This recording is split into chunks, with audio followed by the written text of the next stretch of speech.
Le soleil se levait à peine entre les collines de la Sierra Madre orientale quand Emiliano était déjà réveillé. Assis au bord de son lit, il serrait avec émotion son sac à dos en toile bleue, vérifiant pour la 3e fois qu'il ne manquait rien. La petite bouteille d'eau, les biscuits que sa grand-mère lui avait préparés, son carnet de dessin et une petite lampe de poche qui servait à peine, mais qu'il considérait essentielle.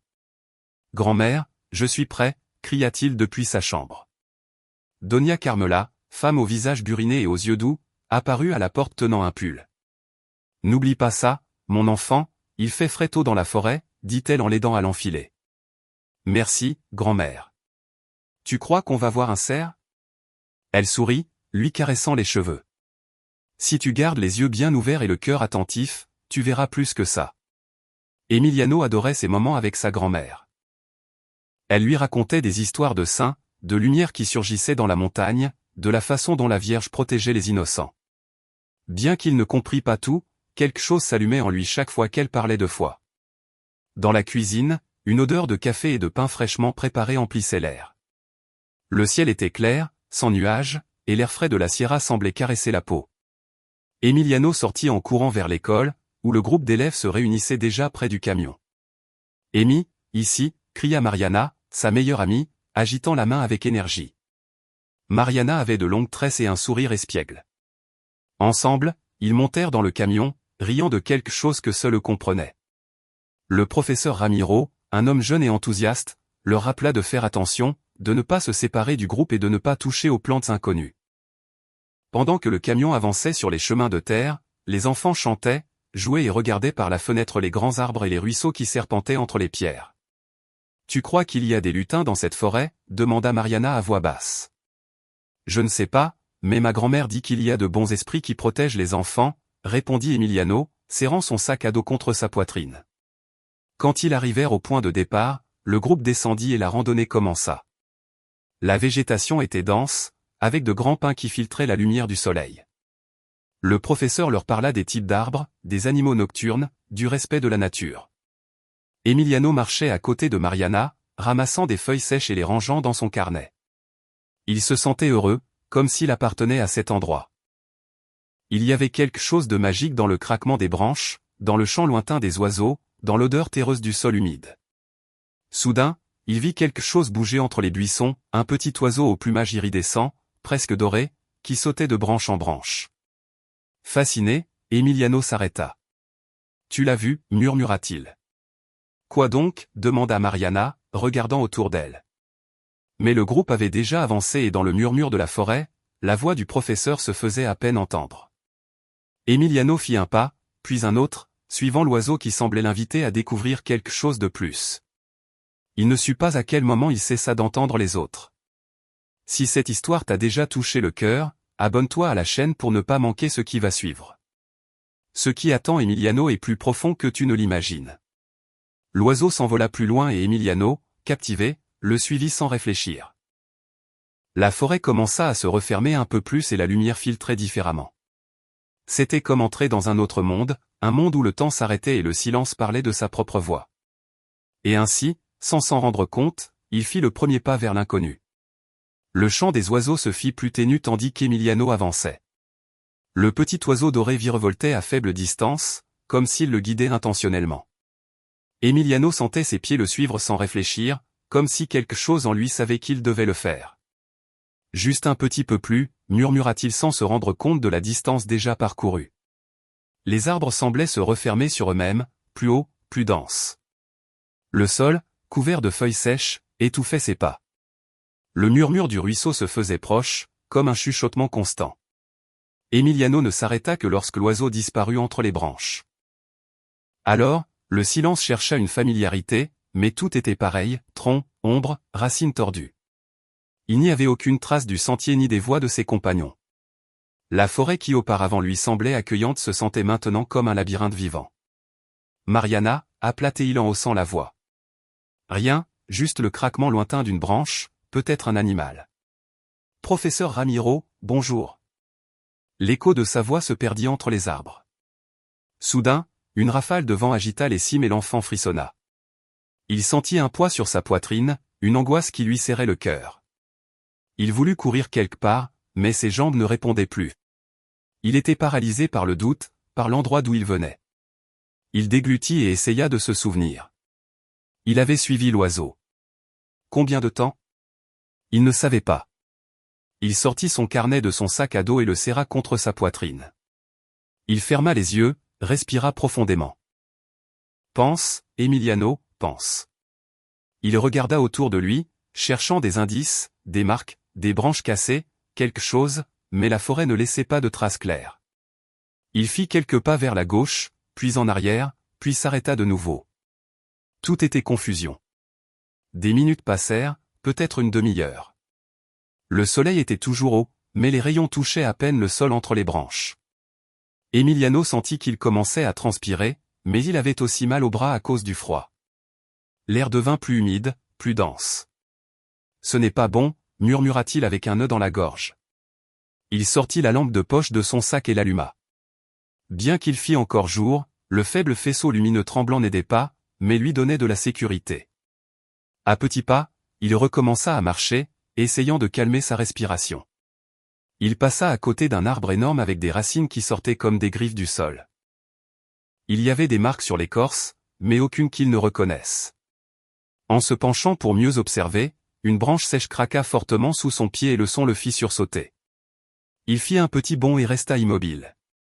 Il sentait que quelque chose l'observait. « N'aie pas peur, se répétait-il.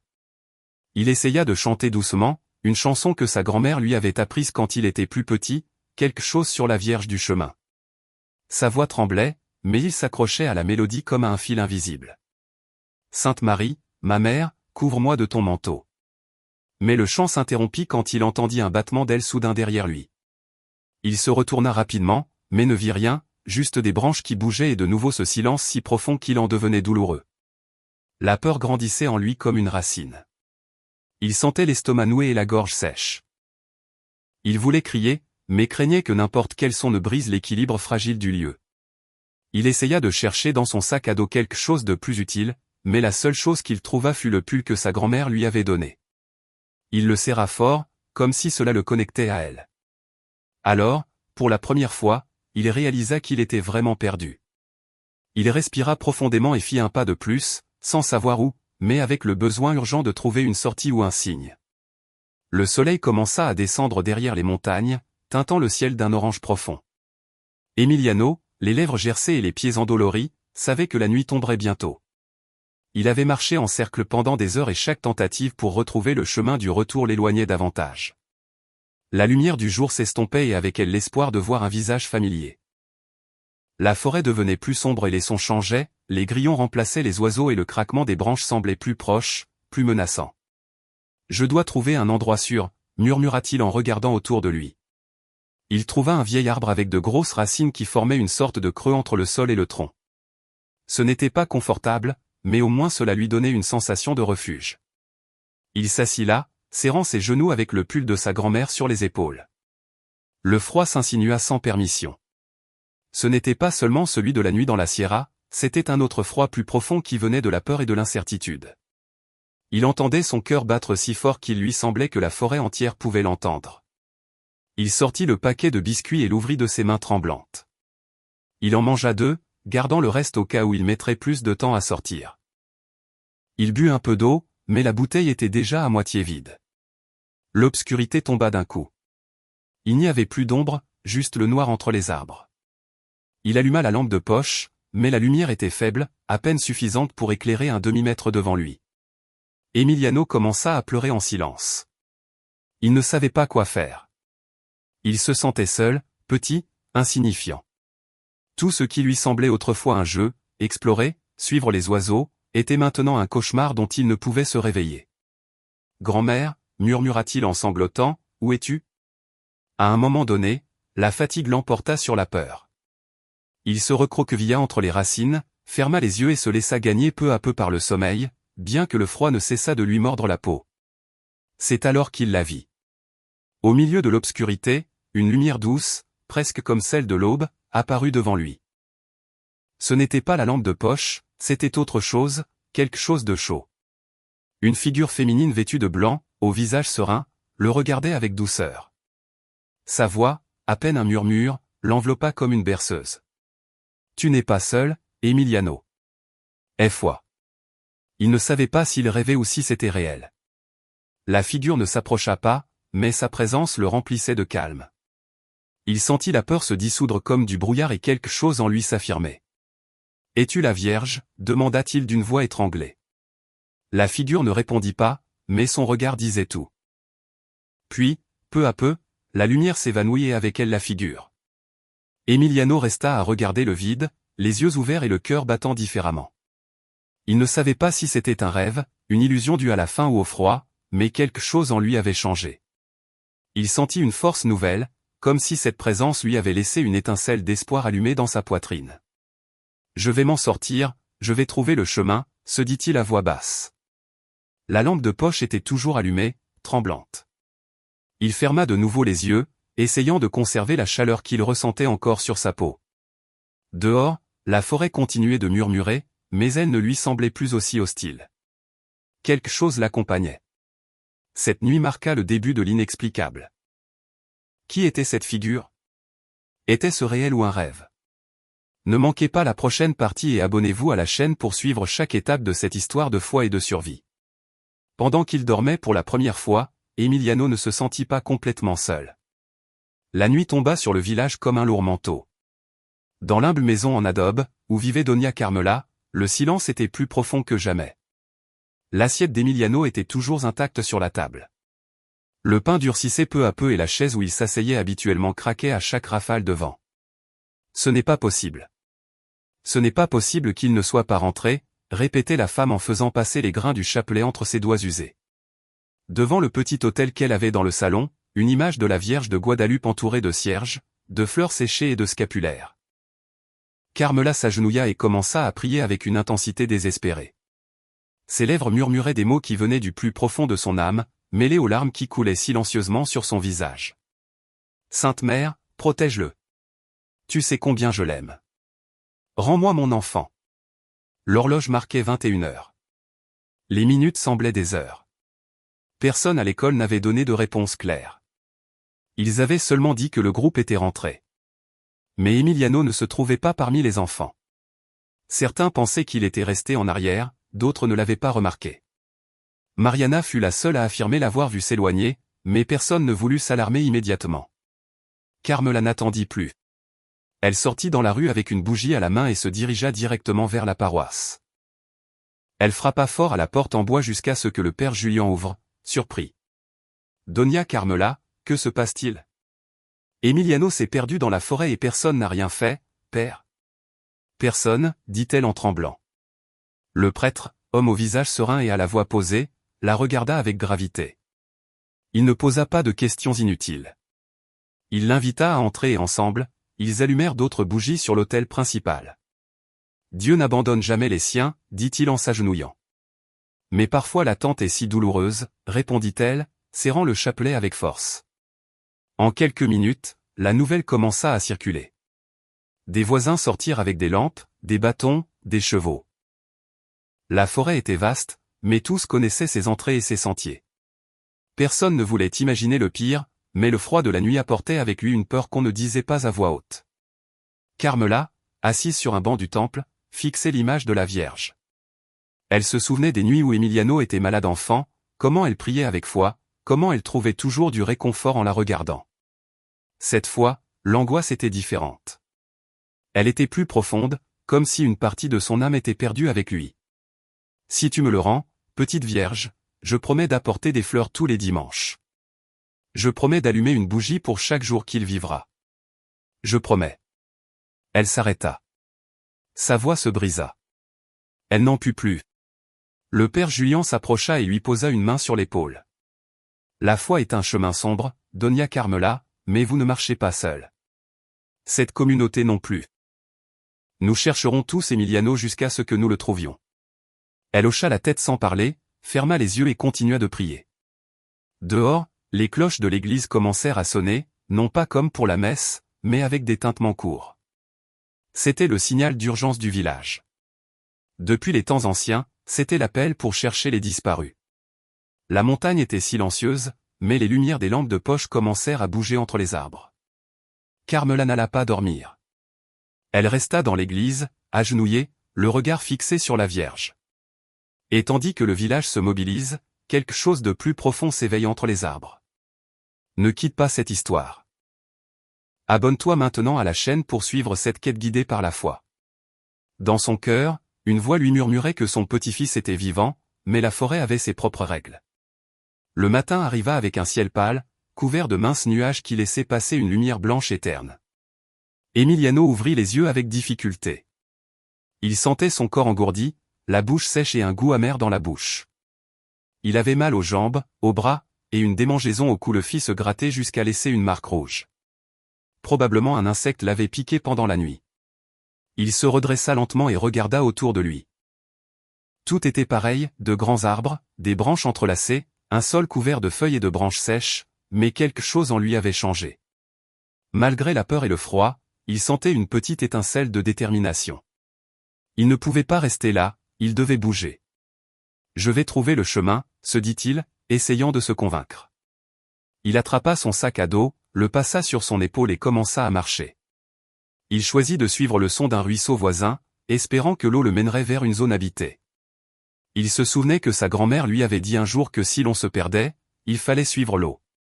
La rivière mène toujours au village, lui disait-elle en lui servant un atoll chaud. Mais la forêt n'était pas simple. Les branches tombaient, les épines cachées sous les feuilles, le terrain glissant. Chaque pas était une lutte. Une fois, il trébucha sur une racine et tomba face contre terre. Il s'écorcha le genou et laissa échapper un cri étouffé. La douleur fut aiguë, mais il se força à se relever. « Ne pleure pas maintenant », se murmura-t-il, s'essuyant le sang avec sa manche. Le bruit de l'eau devint plus clair. Il trouva finalement un ruisseau d'eau propre qui coulait entre les pierres et les racines. Il s'agenouilla et but à pleine main. L'eau était froide, mais lui donna un peu d'énergie. Il lava sa blessure et respira profondément. « Merci », murmura-t-il au ciel. Il commença à suivre le cours d'eau. Au début, c'était facile, mais il se retrouva bientôt dans un passage étroit entouré de ronces. Il essaya de traverser, mais les épines lui piquaient les bras. Il recula et chercha un autre chemin. C'est alors qu'il entendit quelque chose. Une voix lointaine, très ténue. Il s'arrêta. « Bonjour, il y a quelqu'un ?» Mais il n'y eut pas de réponse, seulement le murmure de l'eau et le vent entre les branches. Malgré tout, il sentit une impulsion dans sa poitrine. Il avança plus vite, presque en courant, dans l'espoir de trouver quelqu'un. La voix ne retentit plus, mais la forêt semblait chuchoter. Soudain, il se retrouva dans une clairière qu'il ne reconnaissait pas. C'était un endroit étrange où les arbres poussaient plus serrés et plus haut. La lumière filtrait à peine et l'air était lourd, humide. Emiliano se sentit confus. Il regarda derrière lui, mais le ruisseau n'était plus là. Il s'était dévié sans s'en rendre compte, poussé par l'illusion de la voix. Il tourna sur lui-même. Rien. Non, pas encore, dit-il d'une voix à peine audible. Il sentait ses forces l'abandonner. Il se laissa tomber sur un rocher, haletant. Il ferma les yeux très fort. Alors, comme la nuit précédente, une sensation de chaleur l'enveloppa. Il ne vit aucune figure cette fois, mais entendit une voix douce, à peine perceptible. Continue, ne t'arrête pas, il ouvrit brusquement les yeux. Il n'y avait personne, mais le ton avait été clair. Ce n'était pas un ordre, c'était une promesse. C'est toi, encore ? Il n'y eut pas de réponse. Emiliano se leva. Il était fatigué, blessé, mais pas vaincu. Il prit le chemin devant lui, sans savoir où il le mènerait, mais avec la certitude qu'il ne pouvait pas rester là où il était. Et ainsi, au milieu de la confusion, un guide invisible commence à tracer le chemin. Si tu veux savoir qui ou quoi le guide, abonne-toi à la chaîne et ne manque pas ce qui va suivre. La forêt l'observait en silence. Emiliano continuait d'avancer. Au village, la recherche s'était poursuivie sans relâche toute la nuit et la matinée suivante. Des hommes avec des machettes, des lampes de poche et des chiens montaient les sentiers et descendaient les ravins, mais il n'y avait aucune trace d'Emiliano. Le soleil était déjà au camp Mariana, assise à l'entrée de l'école, serré contre sa poitrine un cahier rempli de dessins. Il n'est pas parti seul, murmura-t-elle pour elle-même. Il est parti après quelque chose. Il fait toujours ça. Depuis toute petite, Mariana avait été plus observatrice que la plupart. Elle savait comment pensait Emiliano, comment il se perdait dans ses dessins, comment il s'enthousiasmait pour n'importe quelle créature qui bougeait entre les branches. C'est pourquoi, lorsque tout le monde commença à chercher par le sentier principal, elle sut que ce n'était pas par là. Elle se leva, décidée, et se dirigea vers le groupe où se trouvait le professeur Ramiro, le père Julian et don Rogelio, un cow-boy buriné par le soleil au regard perçant. « J'ai besoin de vous parler », dit Mariana avec fermeté. « Pas maintenant », répondit le professeur.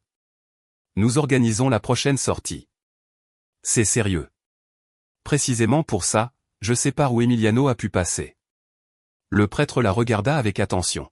« Pourquoi le crois-tu » Elle ouvrit le cahier. Sur l'une des pages, il y avait un dessin récent, un oiseau doré aux ailes déployées. Emiliano l'avait fait 2 jours auparavant. Il m'a dit que si un jour il envoyait un pareil, il le suivrait. Il disait que c'était un messager des saints, comme ceux dont parlait sa grand-mère, qui le guiderait vers quelque chose d'important. Don Rogelio haussa un sourcil. Un oiseau doré ? Oui. Et ce type d'oiseau ne se voit pas sur le chemin que vous prenez. Il apparaît seulement près du ravin du vieux cèdre, de l'autre côté de la colline. Le professeur soupira, incrédule. Mariana, nous ne pouvons pas suivre des pistes basées sur des dessins d'enfants. Ce n'est pas sûr, mais c'est un enfant. Ne voyez-vous pas que c'est précisément ce qui a du sens pour lui ? Sa voix se brisa à la fin, mais elle ne détourna pas le regard. Elle était prête à affronter tout le monde si nécessaire. Le père Julian posa une main sur l'épaule du professeur. Parfois, la foi des enfants est plus logique que celle des adultes. Donnons-lui une chance. Don Rogelio hocha lentement la tête. Je connais cet endroit. C'est loin, mais si quelqu'un est passé par là, vous ne le trouverez pas de l'autre côté de la colline. Je peux emmener un petit groupe. J'y vais. Dit Mariana immédiatement. Pas toi, ma petite, c'est très dangereux, dit le professeur. Je connais Emiliano, je sais comment il pense. Cela peut nous aider plus que n'importe quelle machette. Le cow-boy l'observa quelques secondes en silence. D'accord, mais tu restes à mes côtés en tout temps et tu obéis à chaque mot. Mariana hocha la tête avec force, courut chez elle pour enfiler des bottes, attrapa son sac à dos et y mit le carnet, une lampe de poche et un pain enveloppé dans une serviette. Avant de partir, elle s'arrêta devant l'autel de sa maison, où sa mère gardait toujours une bougie allumée. Mariana ferma les yeux et murmura, « Petite Vierge, tu sais que je ne peux pas rester assise. Guide-moi aussi. » Dans le cœur d'une enfant naît le courage, mais ce qu'elle trouvera dans la montagne ne sera pas facile. Abonne-toi à la chaîne et suis ce chemin d'amitié, d'intuition et d'espoir. Pendant que le groupe se préparait à gravir l'autre versant, Mariana serra le carnet contre sa poitrine. Elle ne savait pas si c'était suffisant, mais c'était tout ce qu'elle avait. L'après-midi tombait de nouveau sur la montagne. Emiliano marchait lentement, à pas hésitants, essayant d'ignorer la douleur de son genou et la démangeaison des piqûres. La forêt était plus dense dans cette zone, comme si les arbres se penchaient sur lui. L'air était plus humide, plus épais, et les sons semblaient lointains, étouffés. Il ne savait pas combien de temps s'était écoulé depuis qu'il était sorti de la clairière. Tout semblait identique et en même temps différent. Il commençait à sentir que la forêt n'était pas seulement un lieu, mais quelque chose qui l'observait, qui le mettait à l'épreuve. « Tu ne m'attraperas pas », dit-il à voix basse, serrant les poings. Le soleil disparut complètement derrière la colline. L'obscurité se répandit comme de l'encre et Emiliano fut obligé d'allumer de nouveau la lampe de poche.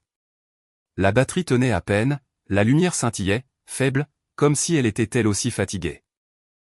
À chaque pas, la peur revenait, non pas comme une émotion passagère, mais comme une ombre qui s'installait sur sa nuque et respirait sur lui.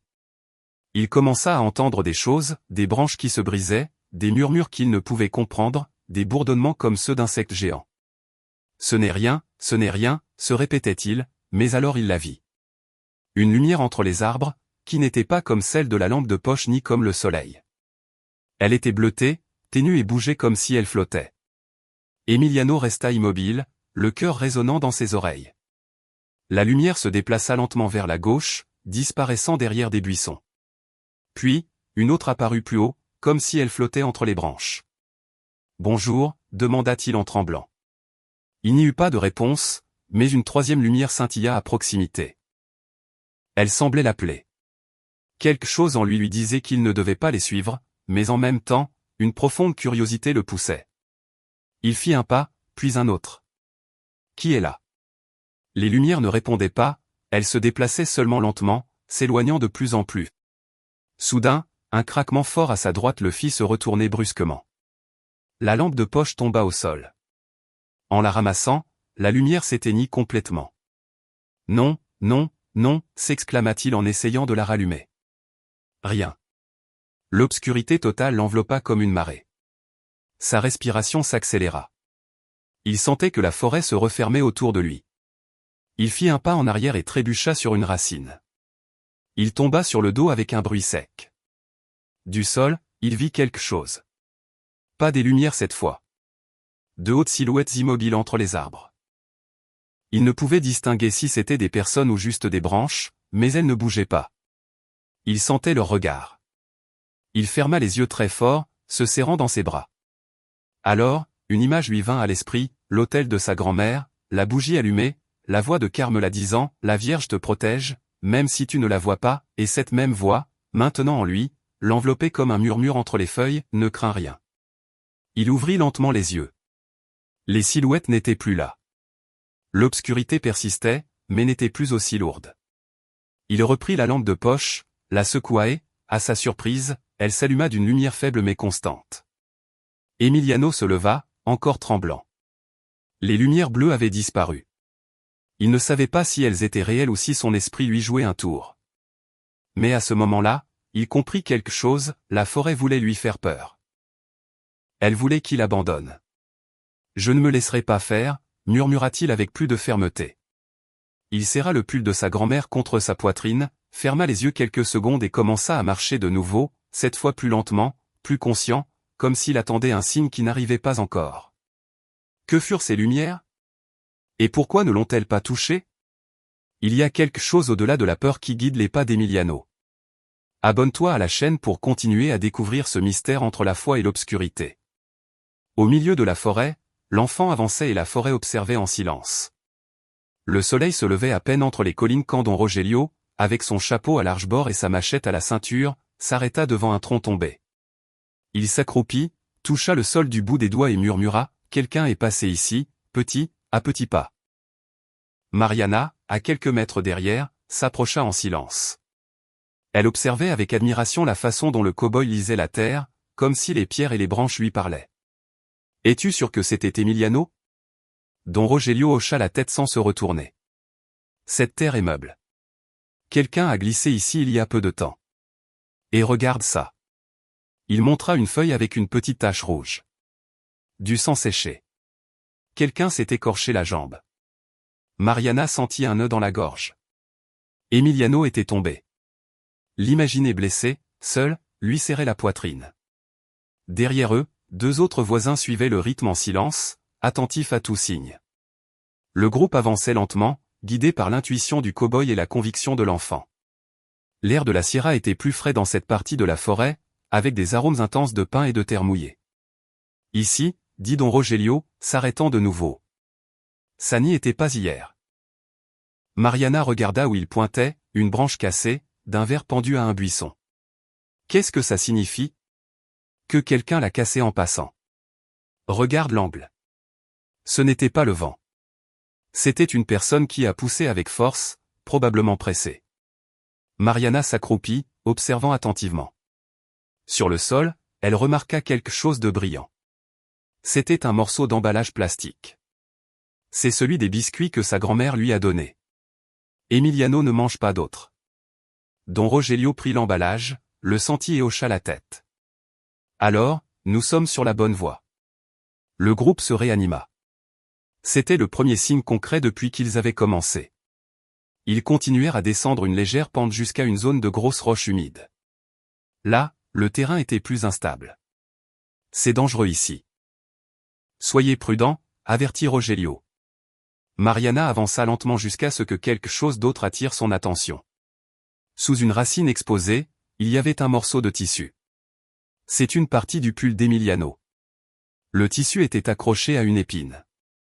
Mariana le tira doucement et le serra contre sa poitrine.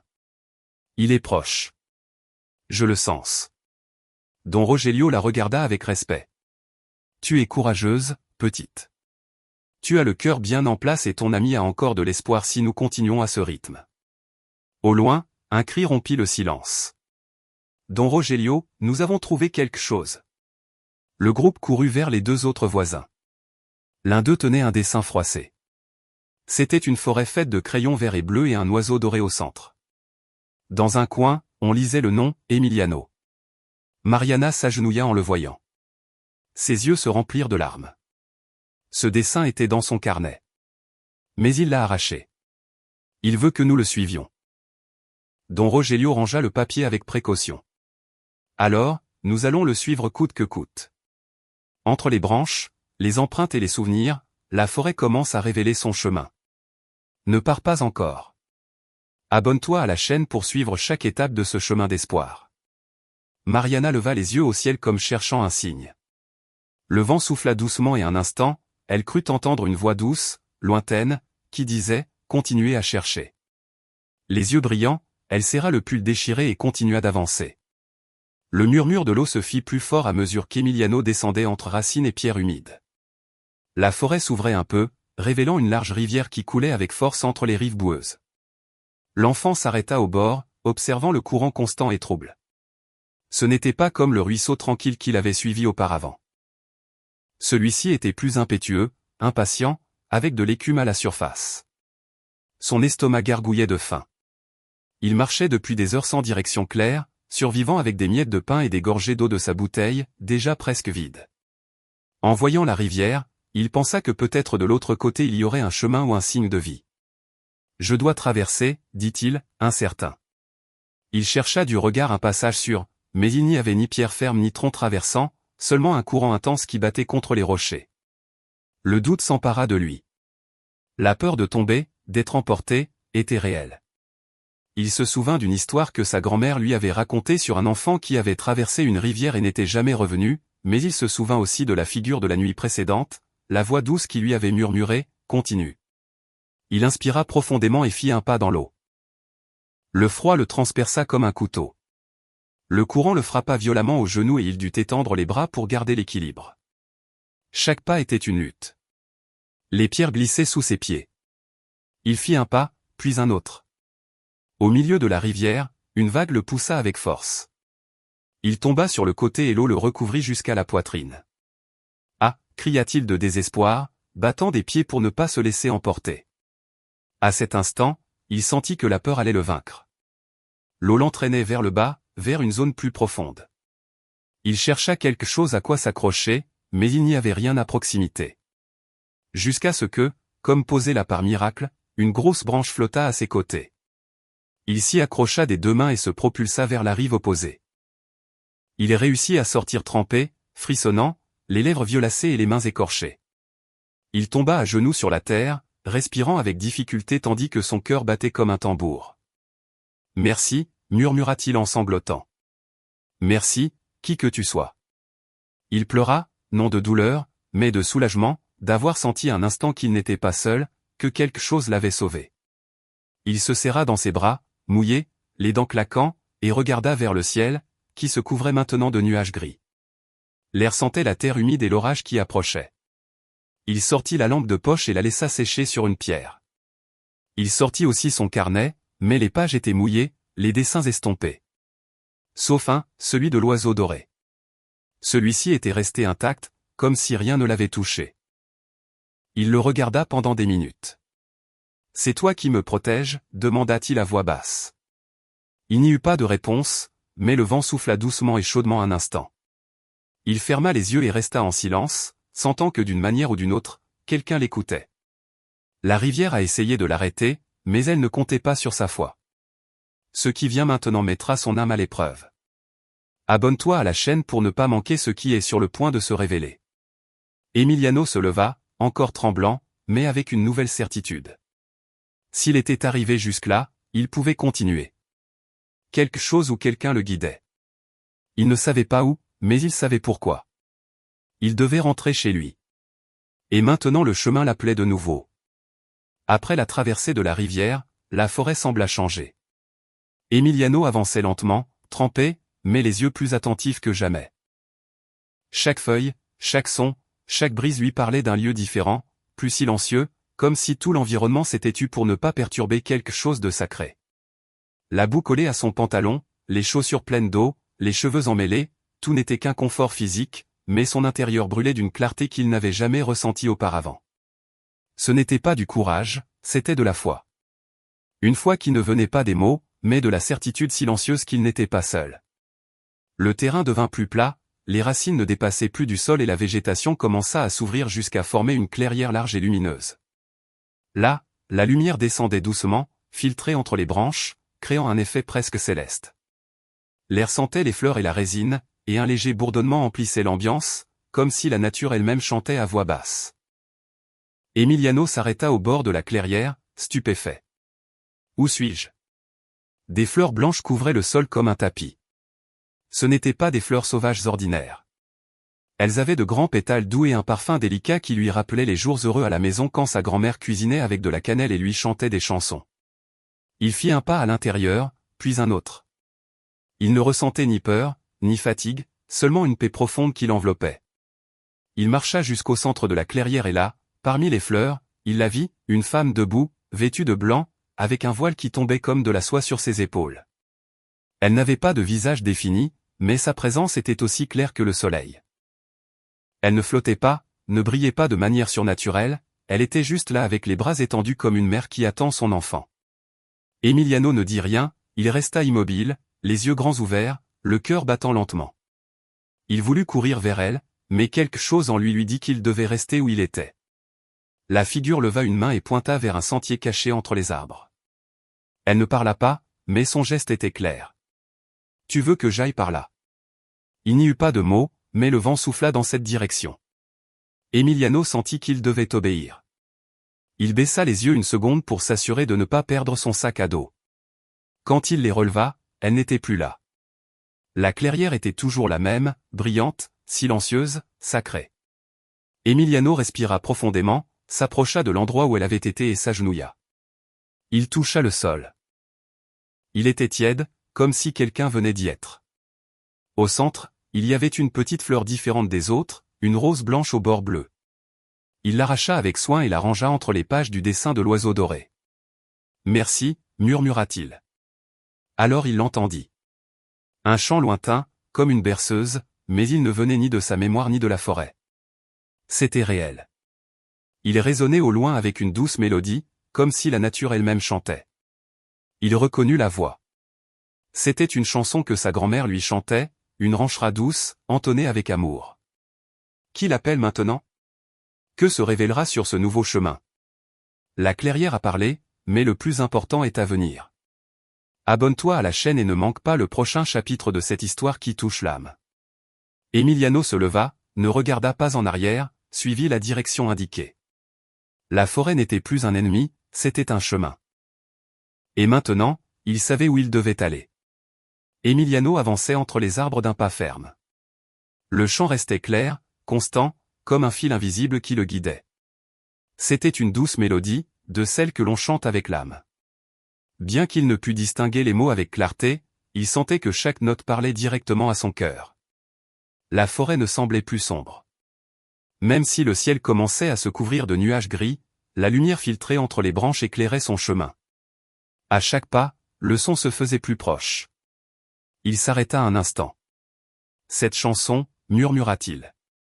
Ma grand-mère me la chantait quand je ne pouvais pas dormir. » Il ferma les yeux et la revit dans son fauteuil à bascule, son rebozo sur les épaules, fredonnant en le couvrant. L'odeur de cannelle, la chaleur de la cuisine, le murmure du vent sur les tuiles, tout revenait à son esprit avec une clarté douloureuse. « C'est toi, grand-mère » La chanson continua et avec elle, un vent doux lui caressa le visage. Il n'y eut pas de mots, mais il comprit le message. Il n'était pas loin, quelque chose l'attendait. Il courut. Ses pieds, bien que blessés, trouvèrent de la force. Ses jambes, épuisées, se remplirent d'énergie. Les arbres passaient à ses côtés comme des ombres et la forêt se transformait en un couloir ouvert vers un lieu que son cœur reconnaissait sans l'avoir vu. Il arriva à une clairière plus petite où le chant résonnait. Il n'y avait personne, mais le son venait de plus loin, comme si l'air lui-même le chantait. Emiliano n'hésita pas. Il descendit une petite pente entre pierres et racines jusqu'à ce que le champ devienne plus clair, plus défini. C'est ça, Mariachi, dit-il surpris. Oui, maintenant je le distinguais clairement. C'était une chanson de mariachi, douce, lente, avec guitare et trompette. Et cette voix n'était pas un enregistrement, c'était une voix humaine, chaude, comme celle d'un chanteur à la messe ou lors d'une sérénade. Et alors il comprit, ce n'était pas une illusion. Quelqu'un chantait vraiment. Je suis ici, à l'aide, cria-t-il de toutes ses forces. Le chant s'arrêta. Il y eut un silence d'une seconde. Puis, une voix répondit lointaine, surprise, Emiliano. Ses yeux s'ouvrirent en grand. Mariana, cria-t-il, je suis là. Il courut dans la direction du son. Les branches lui frappaient le visage, mais il s'en fichait. Son cœur battait fort, non de peur, mais d'espoir pur. Continue de chanter, ne t'arrête pas. La voix de Mariana reprit la chanson entre rire et pleurs. Maintenant, elle n'était ni parfaite ni juste, mais elle était réelle et cela suffisait. Emiliano gravit une petite colline et en atteignant le sommet, il la vit. Entre les buissons, les cheveux ébouriffés, son carnet à la main et les yeux pleins de larmes, se trouvait Mariana. « Je t'ai trouvé !» cria-t-elle en courant vers lui. Ils s'étreignirent fort, sans mots. Les sanglots des deux se mêlaient à la brise. Emiliano ne pouvait pas le croire après tant de peur, tant de froid, tant de solitude. Son ami était là. « Je pensais que je ne m'en sortirais pas, » dit-il en tremblant. « Moi aussi j'avais peur, mais je te sentais proche, » répondit-elle. « Je savais que la Vierge te protégeait. » Dans la chanson il trouva le chemin et dans l'amitié le salut. Qu'est-ce qui les attend maintenant qu'ils se sont retrouvés? Abonne-toi à la chaîne pour suivre cette histoire où la foi devient chemin. Au loin, le chant se fit de nouveau entendre, mais cette fois il ne venait pas de la forêt, il venait du cœur. Emiliano et Mariana restaient enlacés sous les arbres comme si le monde s'était arrêté pour eux. La forêt semblait plus claire, plus ouverte, comme si la nature comprenait l'importance de ce moment. Le chant n'était plus nécessaire. Ce qui les unissait maintenant, c'était la certitude des retrouvailles. « Tu es trempé ?» dit Mariana, le relâchant un peu pour bien le regarder. « Es-tu blessé ?»« Je me suis écorché le genou et je suis tombé plusieurs fois. Mais je vais bien. J'avais peur, mais quelque chose m'a protégé. » Mariana lui essuya le visage avec la manche de son pull. « Allons, Don Rogelio et les autres sont proches. Ils te cherchaient partout. » Emiliano fut surpris. « Don Rogelio ?» ?»« Oui. Et aussi plusieurs voisins. Même le père Julian. Tous. » Il baissa les yeux, accablé. « Je ne pensais pas qu'il y aurait autant de monde. Je pensais qu'on ne me chercherait plus. » Mariana le regarda sérieusement. « Tu es fou? On ne t'aurait jamais abandonné. » Elle prit un moment pour respirer, puis ajouta, « J'ai prié la Vierge. Je lui ai demandé de me guider jusqu'à toi et je crois qu'elle m'a écouté. » Emiliano hocha lentement la tête. « Moi aussi je l'ai vue. Enfin, je ne sais pas si c'était elle, mais il y avait une femme en blanc. Elle m'a montré un chemin. » Mariana ne se moqua pas, ne posa pas plus de questions, elle lui prit juste la main. « Alors, suivons ce chemin ensemble. » Ils marchèrent doucement, Emiliano s'appuyant sur elle. La forêt, auparavant intimidante, semblait maintenant moins dense. Au loin, des voix appelèrent. « Emiliano, Mariana, ici !» cria-t-elle avec force. Les buissons bougèrent et Don Rogelio apparut, le visage couvert de boue et les yeux vifs. En les voyant, il soupira de soulagement. « Dieu soit loué !» s'exclama-t-il. Il courut vers eux et s'agenouilla pour examiner Emiliano. « Ça va, gamin ? » ?»« Oui, grâce à vous. »« Comment l'as-tu trouvé, petite ?» demanda le cow-boy à Mariana. « Je n'étais pas seul. Il m'a aidé, il a laissé des dessins, des traces, même une partie de son pull et une chanson. » Don Rogelio les observa en silence, avec respect. « Alors, quelqu'un d'autre les guidait aussi. »« Je crois que oui, » répondit Emiliano. Les autres arrivèrent quelques secondes plus tard. L'un des voisins laissa échapper un cri de joie.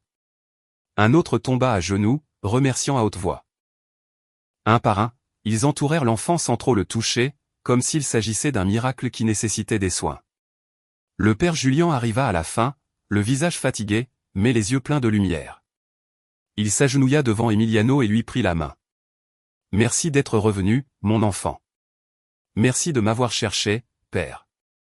Non, merci à toi de ne pas avoir abandonné. » Mariana ne lâcha pas sa main un seul instant et Emiliano, bien qu'épuisé, sentit que quelque chose en lui s'était renforcé, comme si la forêt lui avait donné plus que de la peur. Elle lui avait donné la foi. Les retrouvailles sont arrivées, mais il reste des réponses à découvrir. Qu'a vu Emiliano dans la forêt? Que gardera-t-il dans son cœur pour toujours? Abonne-toi à la chaîne pour ne pas manquer le prochain chapitre de cette histoire d'espoir. Alors qu'il revenait par le sentier ouvert par les machettes des chercheurs, Emiliano se tourna une dernière fois, regarda l'intérieur de la forêt et murmura « Merci de ne pas m'avoir laissé seul ». Le vent, comme pour répondre, souffla doucement entre les arbres. Les cloches de l'église commencèrent à sonner lorsque la procession apparut sur le sentier de la colline. Ce n'étaient pas des glas funèbres ni de la messe. C'étaient des tintements vifs, festifs, mêlés de cris de joie, de pleurs et d'applaudissements. Le village entier se rua dans les rues en voyant Emiliano descendre le sentier, les vêtements sales, le visage maculé et une expression d'étonnement qui ne le quittait pas. Doña Carmela fut la première à courir. Ses jambes tremblaient, mais son cœur courait plus vite. En le voyant, elle lâcha son chapelet et ouvrit les bras comme pour étreindre le monde entier. « Emiliano, mon enfant. Merci, petite vierge. » L'étreinte fut si forte que l'air sembla s'arrêter. Emiliano ne dit rien. Il se laissa envelopper par l'odeur familière de sa grand-mère, par ses larmes chaudes et son tremblement. Puis il leva le visage et lui murmura « Oui, elle m'a protégé, grand-mère. Oui, elle m'a protégé. » Tout le monde voulait le voir, le toucher, lui poser des questions, mais le père Julian demanda le calme. D'une voix ferme, il organisa une petite procession jusqu'à l'église. Certains portaient des fleurs, d'autres des bougies. Mariana marchait à côté d'Emiliano sans lâcher son carnet. Don Rogelio suivait avec les yeux humides et sa machette pendue à sa ceinture comme quelqu'un qui revient d'une bataille sacrée. En arrivant au temple, Carmela s'agenouilla devant l'autel. Les mains tremblantes, elle déposa un bouquet de roses blanches et alluma une grosse bougie. Emiliano l'imita, sortant de son sac à dos la fleur bleutée qu'il avait cueillie dans la clairière. Il la plaça délicatement au centre, sur un foulard brodé par sa grand-mère. « Celle-ci est pour elle, » dit-il. Le silence devint profond. Le père Julian s'approcha avec respect. « Veux-tu nous raconter ce qui s'est passé, mon enfant ?» Emiliano réfléchit quelques secondes, puis hocha la tête. « Je me suis perdu. J'ai suivi un oiseau, j'ai pleuré. J'ai eu peur, mais chaque fois que je sentais que je n'en pouvais plus, quelque chose m'aidait. Une voix, une lumière, une femme vêtue de blanc. Tous écoutaient attentivement. Personne n'interrompait, personne ne doutait. Ce n'était pas un rêve. Elle était là, elle m'a montré le chemin, elle m'a sauvé. » Une des femmes présentes fit un signe de croix. Une autre commença à pleurer.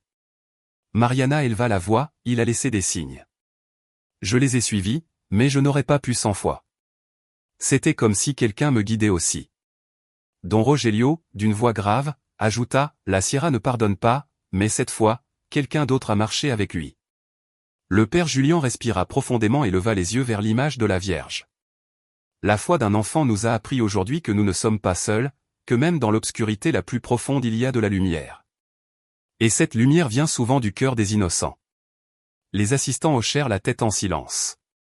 Certains s'agenouillèrent, d'autres commencèrent à chanter doucement une chanson mariale. Emiliano, debout près de l'autel, sentait que quelque chose en lui avait changé pour toujours. Il n'était plus le même enfant qui était parti en excursion. Il était plus fort, plus conscient, mais surtout plus reconnaissant. Emiliano est revenu, mais l'expérience dans la forêt a laissé une marque profonde. Que fera-t-il de ce qu'il a vécu? Comment partagera-t-il ce qu'il a appris? Ne manque pas le prochain chapitre. Abonne-toi à la chaîne pour suivre cette histoire transformatrice. Pendant que l'église se remplissait de chants, Doña Carmela prit la main de son petit-fils. Elle ne dit rien de plus, elle ferma juste les yeux et remercia. Et Emiliano, pour la première fois, sentit que le miracle n'était pas seulement de revenir, c'était d'avoir découvert quelque chose de sacré en lui-même.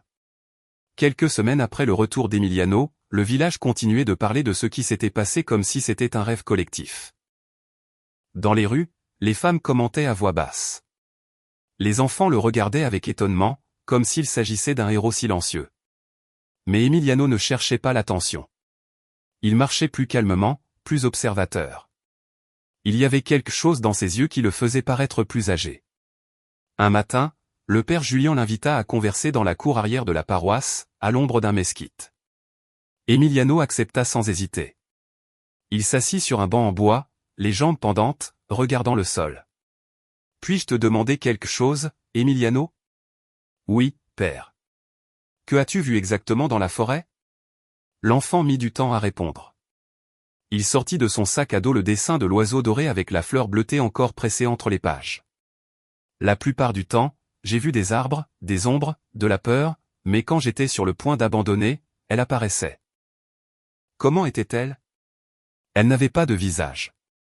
C'était comme une lumière, mais pas aveuglante. Elle brillait comme l'aube. Sa robe était blanche, longue. Elle ne parlait pas, mais je la comprenais. Le prêtre l'écoutait sans interrompre, les doigts entrelacés. « Crois-tu que c'était la Vierge ?» Emiliano leva les yeux. « Je ne le crois pas. »« Je le sais. » Le père hocha la tête, retenant son émotion. « Et qu'as-tu ressenti quand elle te regardait ? » Que tout allait bien, même si j'avais froid, faim, peur. Quand elle apparaissait, tout cela disparaissait. C'était comme si elle m'embrassait avec les yeux, comme si elle me disait que je ne devais pas m'arrêter. T'a-t-elle déjà parlé ? Pas avec des mots, mais elle m'a montré le chemin. Elle m'a indiqué où je devais aller et quand je pensais que je n'entendais rien, elle m'a envoyé une chanson. Le prêtre ferma les yeux un instant, puis ouvrit la Bible qu'il avait à côté et la tint sur ses genoux. Parfois les miracles ne viennent pas avec des éclairs ni des tonnerres.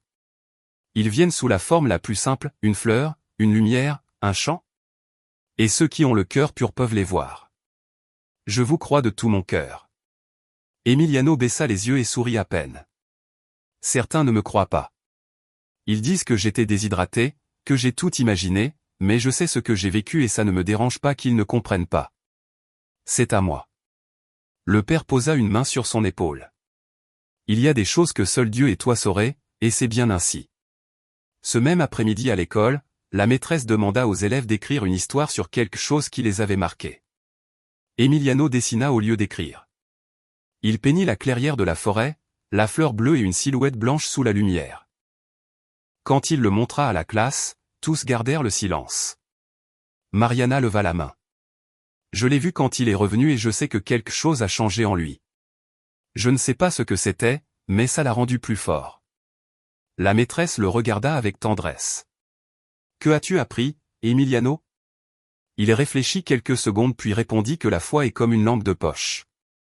Parfois elle éclaire peu, mais si tu ne la lâches pas, elle te ramène à la maison. Et ainsi, en mots simples, un enfant témoigna de quelque chose de sacré. Mais son histoire ne se termine pas ici. Ne manquez pas la dernière partie de ce voyage de foi. Abonne-toi à la chaîne et accompagne-nous jusqu'à la fin. Cette nuit-là, Doña Carmela prépara du pain sucré. Emiliano s'assit à ses côtés en silence. Il n'était pas nécessaire de parler car certaines vérités, comme les miracles, se gardent dans le cœur. Quelques semaines passèrent. La forêt, silencieuse et éternelle, était toujours là, mais la clairière où Emiliano avait vu la femme en blanc n'était plus la même. Don Rogelio, accompagné de plusieurs voisins, retourna sur les lieux avec le père Julian et Carmela. Ensemble, ils nettoyèrent le terrain, placèrent des pierres en cercle et érigèrent un petit autel avec du bois, des fleurs et une image de la Vierge qu'ils avaient apportée de l'église. Emiliano arriva après, tenant la main de Mariana. Il portait dans son sac à dos la fleur bleutée, encore conservée entre des feuilles séchées. Il s'approcha de l'autel et la plaça juste au centre, sur un foulard brodé par sa grand-mère. « C'est ici, dit-il à voix basse. C'est ici qu'elle m'a trouvé. » Les personnes présentes gardèrent le silence. Le père Julian alluma une bougie et les rayons du soleil filtraient entre les branches, créant de doux reflets sur la figure de la Vierge. Mariana s'agenouilla et pria en silence. Doña Carmela regardait tout avec des larmes contenues, sans parler. Le vent soufflait doucement et un parfum de résine et de fleurs sauvages emplissait l'air. « Cet endroit est spécial, dit Don Rogelio. Je ne sais pas comment l'expliquer, mais ici on ressent quelque chose de différent. » Parce qu'il a été touché par la foi, répondit le père Julian, et par l'innocence d'un enfant. Emiliano fit un pas en avant. Sa voix était sereine, mais ferme. Je ne veux pas oublier ce qui s'est passé ici. Je veux venir chaque année pour remercier. Et je viendrai avec toi, dit Mariana en souriant. Moi aussi, ajouta Carmela, tant que j'aurai des forces, je viendrai. L'autel fut béni ce même jour. Il n'y eut pas de grande cérémonie, ni de cloches, ni de feu, juste des paroles sincères, des chants doux et des cœurs ouverts.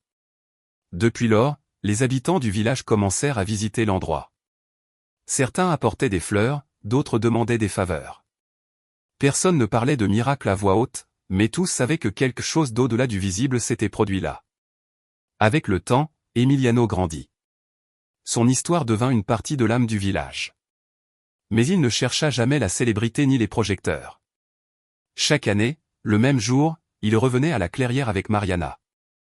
Ils apportaient du pain, une bougie et le carnet où il gardait les dessins de cette époque. « Crois-tu toujours que c'était la Vierge ?» lui demanda Mariana une fois alors qu'ils arrangeaient des fleurs fraîches sur l'autel. « Je n'ai jamais cessé de croire. »« Et que penses-tu qu'elle voulait te dire ?» Emiliano regarda vers les arbres comme s'il cherchait une réponse dans le murmure du vent. « Que nous ne sommes jamais seuls, même si nous le pensons, même si tout est sombre. » Mariana hocha la tête, serrant le carnet contre sa poitrine. « Tu es revenu et tu nous as donné de l'espoir à tous. » Cette année-là, en rentrant au village après avoir visité l'autel, Emiliano laissa un nouveau dessin dans l'église, la clairière illuminée, la silhouette blanchée, dans un coin, un enfant marchant avec une fleur à la main. Il ne signa pas le dessin, ce n'était pas nécessaire. Ainsi s'achève cette histoire de foi, de courage et d'espoir. Si elle t'a touché le cœur, abonne-toi à la chaîne et active la clochette pour continuer à découvrir d'autres histoires qui transforment l'âme. Clique sur la vidéo qui apparaît à l'écran pour voir un autre récit inspirant que tu n'oublieras pas. Merci de nous avoir accompagnés. Dans le silence de la forêt, la clairière demeure et dans le cœur de ceux qui croient, la lumière de la Vierge continue de guider. Comme ce jour-là, comme toujours.